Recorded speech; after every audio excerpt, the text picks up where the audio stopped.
22শে March থেকে ঢাকে কাঠি পড়তে চলেছে আইপিএল 2024-এর। 23শে মার্চ কলকাতার ইডেন গার্ডেন্সে সানরাইজ হায়দ্রাবাদের বিরুদ্ধে ম্যাচ দিয়ে অভিযান শুরু করবে কেকেআর। এবার ট্রফি জিততে গৌতম গম্ভীরকে মেন্টর করে নিয়ে এসেছে কেকেআরের টিম ম্যানেজমেন্ট। গৌতম গম্ভীরও দায়িত্ব নিয়ে সোনালি দিন ফেরাতে আদা জল খেয়ে লেগে পড়েছেন। 2014 সালে গম্ভীরের নেতৃত্বে শেষবার ট্রফি জিতেছিল কেকেআর, তারপর থেকে আর খরা কাটেনি। এবার কেকেআরকে ট্রফি জেতাতে নানা ধরনের রণনীতি তৈরি করেছেন গম্ভীর। বন্ধুরা, আইপিএল সংক্রান্ত সব ধরনের আপডেট পেতে চ্যানেলটিকে সাবস্ক্রাইব করে নিন।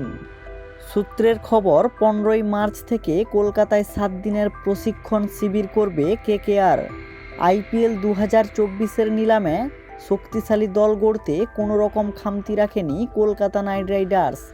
দলের পেস বোলিং বিভাগকে শক্তিশালী করে তুলতে দলে নেওয়া হয়েছে মিচেল স্টার্কের মতো তারকাকে।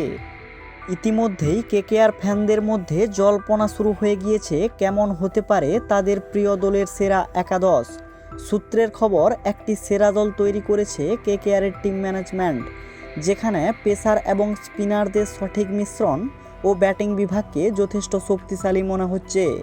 এবার এক ঝলকে দেখে নিন কেকেআরের শক্তিশালী একাদশে কারা কারা থাকছেন। রহমানুল্লাহ গুরবাজ এবং ভেঙ্কটেশ আইয়ার ওপেনিংয়ে ব্যাটিং করতে আসবেন। ওয়ান ডাউনে ব্যাটিং করতে আসবেন নীতিশ রানা। 4 নম্বর পজিশনে আসবেন অধিনায়ক শ্রেয়াস আইয়ার। 5 নম্বর পজিশনে ব্যাটিং করতে আসবেন কেকেআর দলের অন্যতম হিরো রিঙ্কু সিং। 6 নম্বর পজিশনে ব্যাটিং করতে নামবেন Caribbean hard hitter Andre Russell. অন্যদিকে কেকেআর দলের বোলিং বিভাগের স্পিন অ্যাটাকে থাকবেন সুনীল নারিন, সুয়াস শর্মা ও বরুণ চক্রবর্তী। স্পেস অ্যাটাকে থাকবেন মিচেল স্টার্ক এবং হর্ষিত রানা।